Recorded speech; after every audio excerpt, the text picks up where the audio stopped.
क्या प्रभु अपने भक्तों से नाराज होते हैं? अगर हाँ तो हम कैसे समझें कि प्रभु नाराज हैं? किसका प्रश्न है? तुम्हारी माँ होंगी, माँ को तो कभी मिली होगी, तो माँ क्या समझते हर समय दुलारी करती रहती क्या? डांटती भी तो है क्या? उसके डांटने में दुलार नहीं होता क्या? कैसे डांटती है?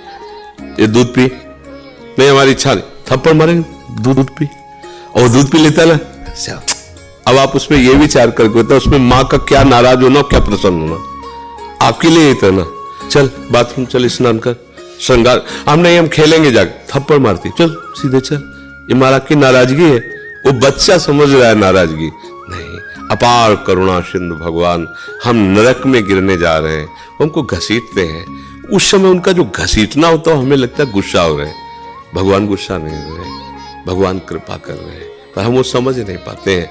तो जैसे माँ, अच्छा आप हाथ छोड़ा के भाग जाओ, माँ कहेगी जा मर जा जाके, ऐसे कहेगी, हमने सुना है, नहीं मानता ना, मर जाके, तेरे को जो मन में है सो कर जाके।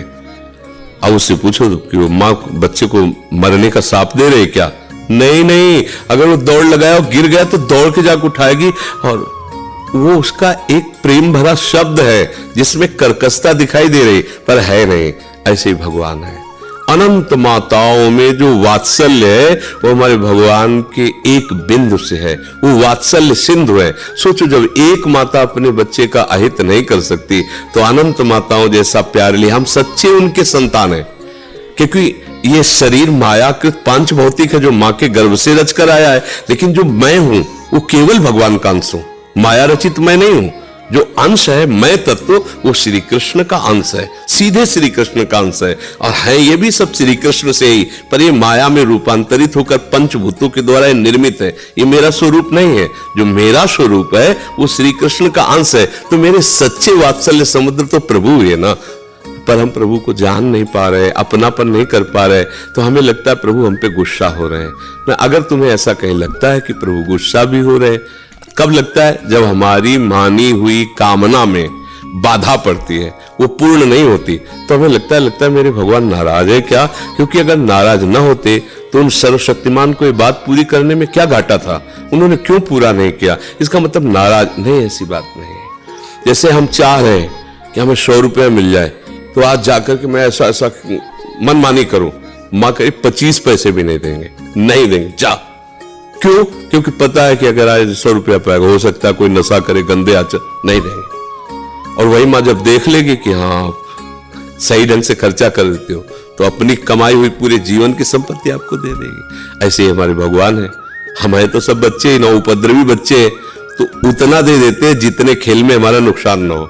जब हम मनमानी आचरण करने के लिए तैयार होते हैं और उनके शरणागत होते हैं, तो वो घेर देते हैं, हर वो बात नष्ट कर देते हैं जिससे हमारा अमंगल होगा।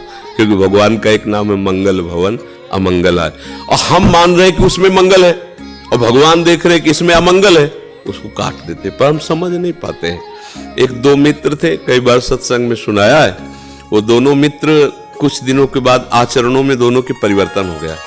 एक गंदे लोगों की संगत में शराब पीना, जुआ खेलना, वैश्यागमन करना, इधर चल पड़ा, और एक गंगा स्नान करना, नाम जप करना, भागवत सुनना, संतों का समागम करना। काफी लंबे समय तक दोनों का मिलान नहीं हुआ। एक दिन वो पास से निकल रहा था जो व्यभिचार मार्ग में चला गया, और वो आ रहे थे गंगा नहा के नाम जप करते हुए। तो खजूर होता है ना, खजूर का बड़ा कांटा होता है, गंगा नहाने वाले के खजूर का कांटा, वो एकदम चीख के वो नजदीक गया, सूट बूट पहने बाबूजी की तरह, क्या मिला तेरे को? गंगा नहा रहा है, नाम जप कर रहा है, धर्म से चल रहा है, देख सैकड़ों फ्रेंड ने हमारे मौज मस्ती से जीवन कट रहा है, देख मेरे को ऐसे। थोड़ी देर के लिए उसको लगा कि यार बातों से ही बचपन से गंगा नहा रहा हूँ, नाम जप कर रहा हूँ, सही ढंग से खाने को भी नहीं, देखो नंगे पैर गंगा नहाने गया था तो खजूर का कांटा ला, वो बूट पहने घूम रहा है। वो गया, उसको उपहासास्पद वचन कहकर, और अंदर से कि क्या भगवान मैं गलत हूं, मेरा मार्ग गलत है। उतनी देर में एक वयोवृद्ध के रूप में प्रभु आए, तो लाओ लाओ मैं कांटा निकाल देता हूं। बोले कांटा तो तुम ना निकालोगे तो हम ही निकाल लेंगे, पर हृदय में जो कांटा लग गया है अभी उसके वचनों से, उसका संशय। बोले क्या? बोले वो मित्र हमारा, हम दोनों मित्र थे, हम सतमार्ग में आए, वो कुमार्ग में आए, उसका महल खड़ा है, सूट बूट से टहलता है, कभी उसको जुकाम भी नहीं हुआ, नंगे पैर चलता हूँ, खाने को भी नहीं, देखो अभी कांटा खजूर का लगा हुआ, गंगा नहा के आ रहा हूँ, कोई पाप कर्म नहीं, ये सब क्या है? क्या हमारे भजन का यही फल मिला हमको? तो उनका नहीं, तुम केवल अभी वर्तमान को देख रहे हो, मैं तुम्हें अनेक जन्मों की बात बताता हूं। ये जो अभी गया तुम्हारा मित्र पूर्व का पुण्यात्मा पुरुष है, इसने खूब दान पुण्य किए थे, इस जन्म में इसे चक्रवर्ती सम्राट का वैभव प्राप्त होना था, इसने जो पाप कर्म के सब नष्ट हो गया है। अब ये कुछ क्षणों के लिए आपको ये दिखाई दे रहा है, जहां इसका वर्तमान का पाप और पूर्व का पुण्य नष्ट होकर पूर्व का पाप जुड़ा तो नष्ट हो जाएगा, किसी काम का नहीं रहेगा, देखना। और तुम्हारे ऐसे पाप थे कि इसी समय तुम्हें सूली की सजा मिलनी थी।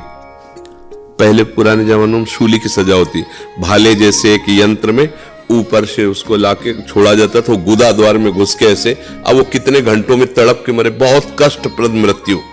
बोले तुम्हें सूली की सजा, तो खजूर के कांटे में निकल गई। तुम्हारा वर्तमान का पुण्य और पूर्व के जो पाप है वो नष्ट हो चुके हैं, और पूर्व का पुण्य, ये दोनों जब मिलेंगे तो तुम्हें जो अपार सुख होगा वो सोच भी नहीं सकता। इसलिए तुम गलत नहीं हो, अपने विचारों को शुद्ध रखो। तो धर्म से चलोगे, ठीक चलोगे, तो हो सकता है आज तुम्हें कष्ट लगे, ऐसा लगे कि भगवान हमको क्यों नहीं दे रहे हैं सुख वैभव जो मैं चाहूं। लेकिन देखो सामने वाला गलत कर रहा है, अधर्म कर रहा है, बहुत फल फूल रहा है, वो फल फूल नहीं रहा, वो हाइलोजन की तरह चमकेगा, फ्यूज हो जाएगा, और तुम दीपक की तरह जलोगे, बराबर तुम्हें आनंद प्राप्त होता रहेगा। ये पक्का समझ लीजिए, कोई कहानियां नहीं है, धर्म से चलने। देखो ना दुर्योधन को, एकदम सब ऐसा लग रहा था कि अब क्या होगा पांडवों का, 12 वर्ष का वनवास, 1 वर्ष का अज्ञातवास, मतलब कभी नहीं हट पाएंगे। इन महान बलियों को कहां छुपाया जा सकता है 1 वर्ष तक, अगर जान गए तो फिर 12 वर्ष का, यही चाल चले थे।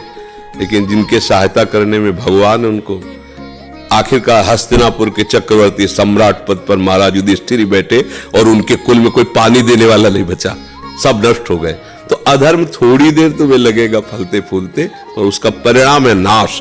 धर्म थोड़ी देर लड़खड़ाते नजर आएगा, लेकिन उसका परिणाम है लक्ष्य पर पहुंच जाना। इसलिए अधर्म की तरफ गति मत बढ़ाओ, वर्तमान में बढ़ने की, उन्नति की बात मत देखो, भविष्य को देखो, तुम्हारा भविष्य मंगलमय होगा।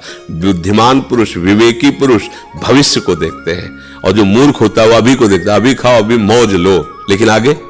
बुद्धिमान अभी हम खा रहे हैं, मौज ले रहे हैं, लेकिन आगे क्या होगा, इसका परिणाम क्या होगा। जो विवेकी वो परिणाम देखता है, जो अविवेकी वर्तमान में। तो इसलिए सावधान रहो, भगवान का आश्रय लो, और ये कभी मत सोचो कि भगवान नाराज होते हैं।